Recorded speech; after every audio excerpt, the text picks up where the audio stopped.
Hello guys, welcome to this tutorial. In this video, I'm going to show you how to fix the module invalid app ID error in Wolfram Alpha.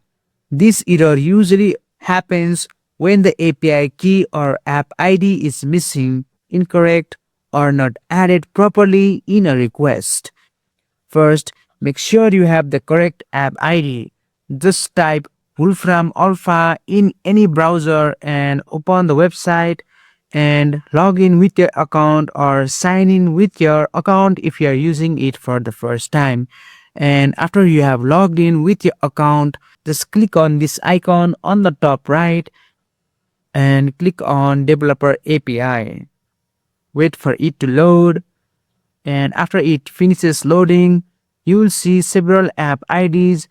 Just tap on any app IDs that you want to check, and let's say I want to check the API for this one.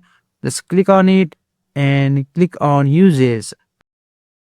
From here, just click on the app ID to copy it and double check that it's copied exactly as it appears, no extra spaces or mistake. Even a small typo can cause the error to appear. Next, the app ID needs to be included properly in the request.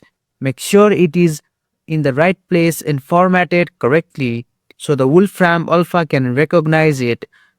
Also, check the API URL you are using, as using the wrong format or missing parameters can also trigger the error, even if your app ID is correct.